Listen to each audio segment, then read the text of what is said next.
that I own to thee I've given, now I sing, in thy love I am free.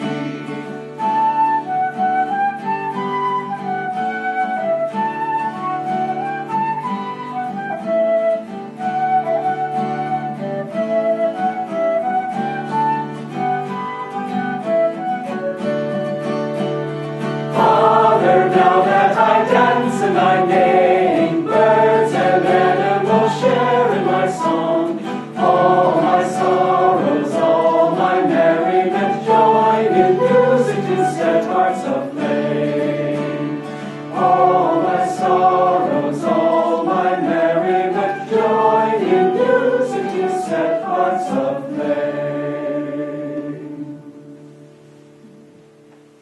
So I'd like to welcome all of you to Sunday service here at Ananda Village, and especially all to our guests and visitors. We're very happy to have you with us today. So I'll be reading from Rays of the One Light by Swami Kriyananda, based on the teachings of Paramhansa Yogananda and their weekly commentaries on the Bible and the Bhagavad Gita, showing the underlying unity of these two scriptures, and therefore of many other true scriptures. This is week 3. Is God present even there where there is ignorance? Truth is one and eternal. Realize oneness with it in your deathless self within. The following commentary is based on the teachings of Paramhansa Yogananda. The Gospel of St. John, chapter 1, makes a reference to the divine light that is obscure to the rational faculty, but that enlightens our higher nature. The light shineth in darkness, and the darkness comprehended it not. Reason recoils from this statement with innumerable questions. What is this darkness? Is it conscious that it should comprehend anything? What sort of light would be capable of shining in darkness without transforming at least that part of the darkness in which it shines into light? Does this light shine only at night? And if so, why only then? The solution is that to divine sight, even daylight seems darkness.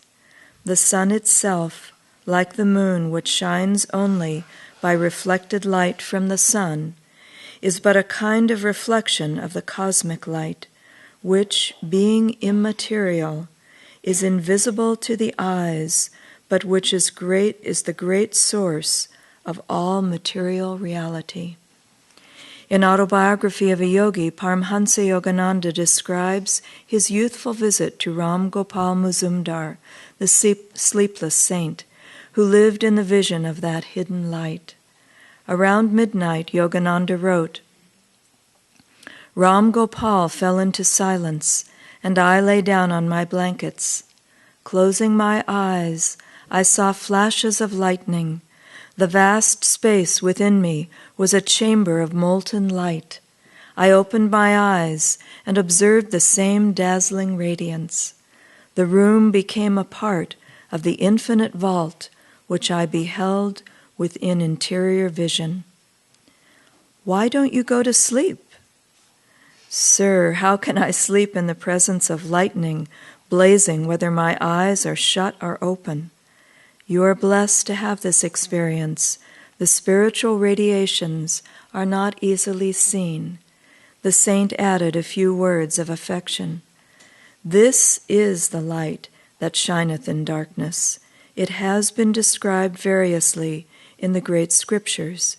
In the Bhagavad Gita, in the 11th chapter, the devotee Arjuna is given an experience of the infinite state and exclaims in awe, if there should rise suddenly within the skies sunburst of 1,000 suns, flooding earth with beams undreamed of, then might be that Holy One's majesty and radiance dreamed of.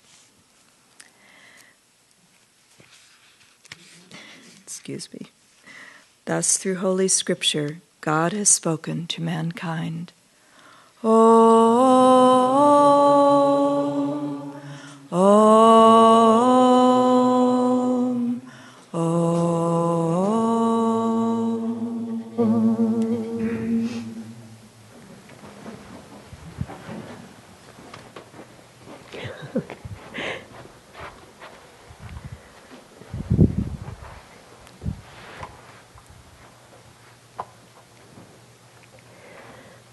Good morning, everyone.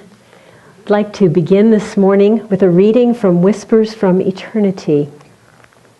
This is a book of prayers and poems by Paramahansa Yogananda.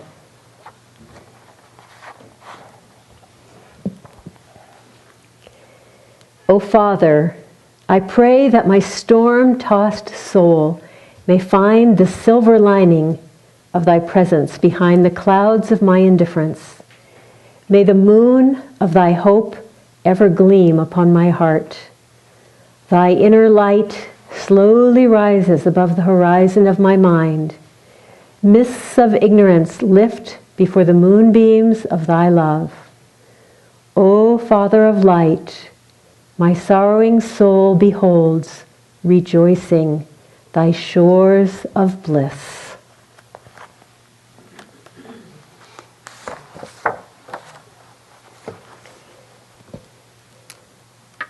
This morning's reading about light and darkness is infinitely profound. There's many, many ways of looking at it, but that we see in the world around us darkness, and we see light, we see goodness, we see evil, we know it's there, and within our own selves we have the same dichotomy, darkness and light.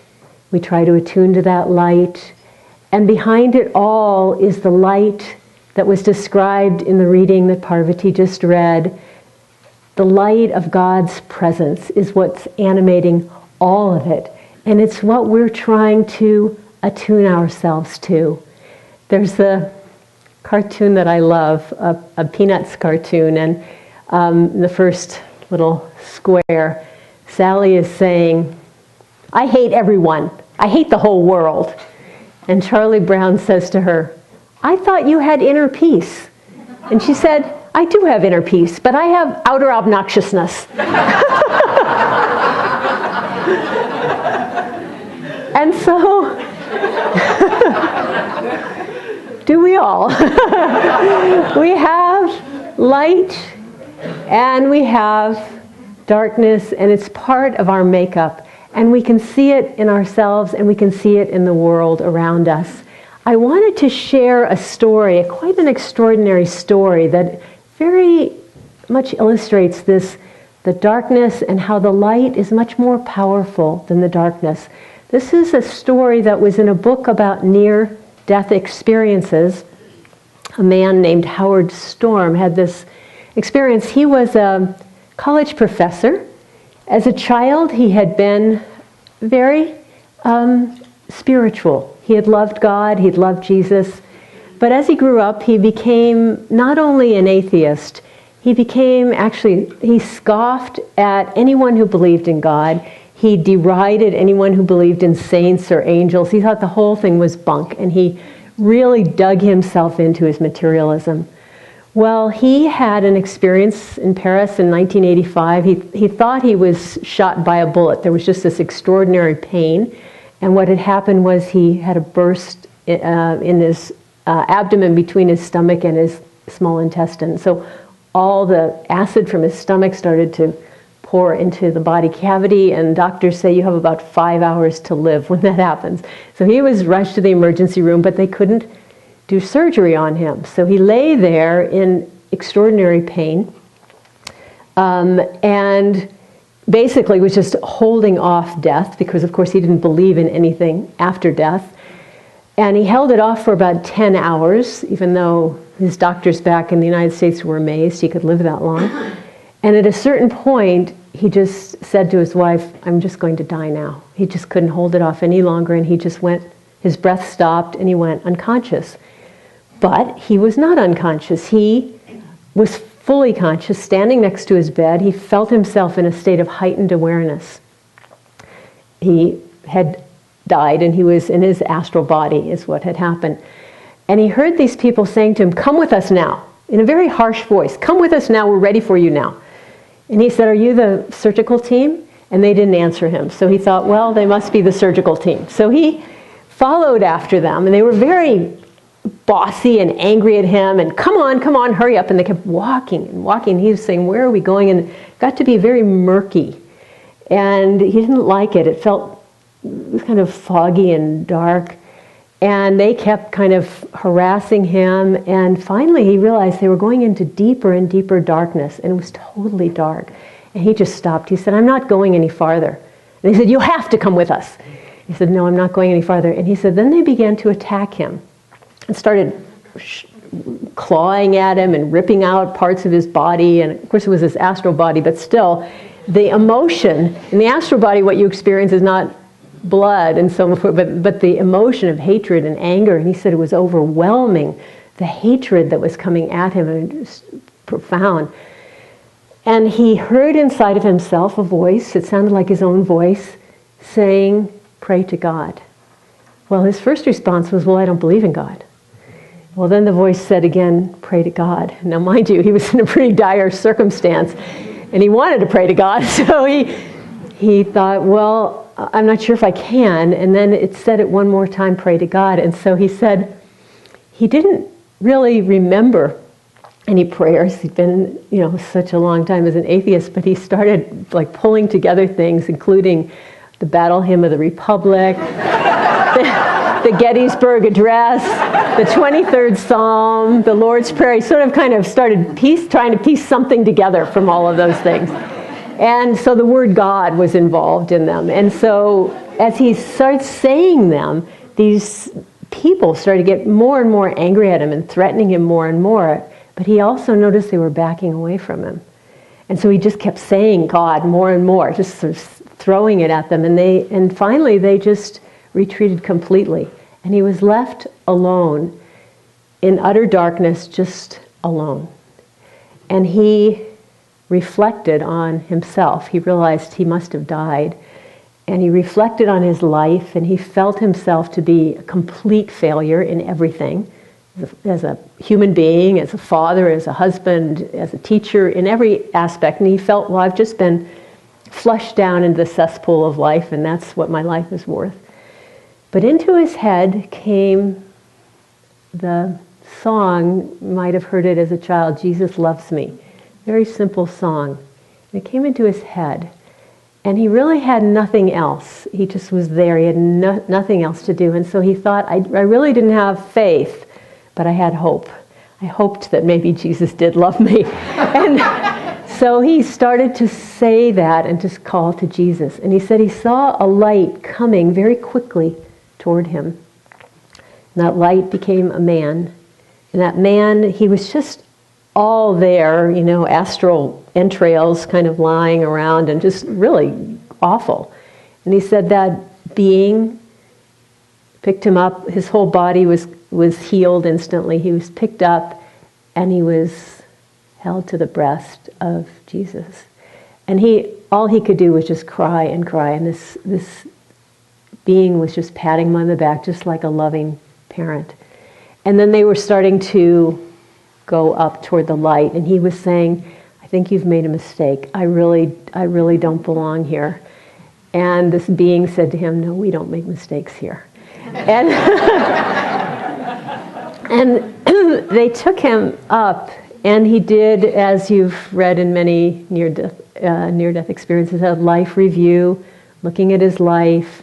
And as probably most of us have read things like this, they weren't at all interested in the many awards he had won, all the achievements in his life. They were interested in his interactions with other people, when he'd been harsh, when he'd been compassionate, and they were showing him all these things. And then they allowed him to ask lots of questions, and he said, "I felt like the youngest itty-bitty child in the presence of incredible wisdom." And they were so compassionate to him and so loving, and they said, he said, "I'm going to stay here." And they said, "No, you're going to go back." And they told him about what would happen.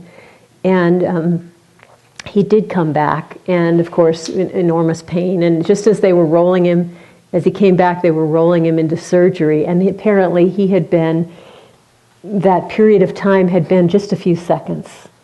But all these things had happened to him during that time. And after the surgery and his recovery, he became a minister, because he obviously believed in God after that point. But it's such a powerful example of the fact that darkness does exist, and yet that light, even the tiniest shred of faith that he had, just from his childhood, it was just a memory, really, within his being of his childhood and his faith in God, was more powerful than this overwhelming force of darkness in his life. And that is the truth. And that darkness and that light, that dichotomy and our need to reach for light. I mean, he was not an admirable, person outwardly, but he was willing to reach for the light. And that willingness to reach for the light is what changed everything. And of course, as Jesus said, we don't make mistakes. They knew that. They knew that he had that ability. And we have that ability. That dark and light is right within our own being. We have the light here, the spiritual eye, and in this light, this is the pole of our body where we know we are one with God. We know it in our being, in our deepest being. Every one of us in this room is one with God right now. We know it. It's at this pole. And we have a pole at the base of the spine, the Kundalini, that is our commitment to being separate from that light.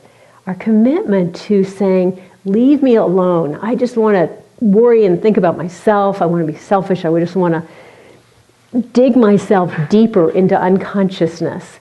And it's within us. I was listening to a tape of Master's recently, and I love it. He says this often. He said, I fight with God all the time. And I suspect that this is one of the things he would fight with God about. If I had the opportunity, I might mention, do you think it was so good to put so much darkness within us at the very base of our spine? Could we try a little, not so much darkness, but it's there. And what our spiritual life is about, meditation, bringing our mind to the spiritual eye, serving others, loving others, being compassionate. It's about coaxing that unconsciousness to rise. And the wonderful thing about the system that God has created, whether outwardly or inwardly, is the light will always be victorious. So in ourselves, though it seems like it's taking a long time, that light will be victorious. And we want to attune to that light. We want to reach for it no matter how we feel. Yogananda wrote something very, very beautiful. He said, whatever comes, good or bad, all will be turned to good if you see God and refuse to acknowledge the power of evil or trouble. Whatever comes, good or bad, all will be turned to good if you see God and refuse to acknowledge the power of evil or trouble. Doesn't mean we lose our sense of discrimination or that we rush into, like they say, fools rush in where angels fear to tread, where we feel like, oh, there's a person who's extremely negative and I'm a person who believes in the light. I will just go save him, as probably many of us have tried to do, and discovered that people can be stronger in their negativity than you are in your positivity. It doesn't always work, so we have to be aware of our own strength or lack of strength, but always still, no matter whether we enter into the fray or stand back and pray from a distance, we want to be holding on to that connection with that light, because that is what is going to transform everything. I had an experience in 1972. It was one of my first jobs at Ananda, up at our meditation retreat. I was working in charge of our work exchange program, what we now call the Karma Yoga program. And so I was on the staff for Ananda. I was representing Ananda. And I had a small group of people, and one of them was a young man, I'll call him Joe, and I developed a antipathy. I did not like the guy. I really didn't like him. I didn't know why I didn't like him. But it was something strong, you know, how they always say you see yourself in others and all that. And I'd go, no, he's not like me at all. Anyway, but it was this very strong thing. And at the same time, I was very conscious of the fact that I was representing Ananda. And it was not okay to not be sending out harmonious energy to somebody. You know, you have a responsibility. So I had this, I was very new on the path and very intellectual, and I had this battle going on in my head, you know, oh, I just don't like that guy, you can't not like him, you know, and so I had all that happening, and finally, I don't know how many days that went on for, it wasn't forever, just a few days, but it was just this, and so the next morning, I went to meditate, and I was so tired of my own brain. I didn't want to be there at all. It was like, I have done so much thinking, I just want to focus. And I did. And I just was like, it was a wonderful meditation. I just completely focused and felt a sense of light here. I don't know if I saw it or not, but I sensed that there was light here. And I felt like it was the lap of God. And I said, God, I'm done with thinking about this at all. I'm going to put the whole thing, all my opinions, all my battles, I'm putting the whole thing in your lap, the lap of light. And finished the meditation, and then the people in Karma Yoga in Work Exchange were coming down to my house for a meeting. And so we had our little meeting, and during the meeting, Joe started to harangue me about something. And I said, why don't you stay afterwards? Now, mind you, I had put this in God's hands, so I was feeling nothing. And everybody left, and we sat there, the two of us, and he began to tell me what he didn't like about me. And I listened completely. I heard everything he said. I just received it.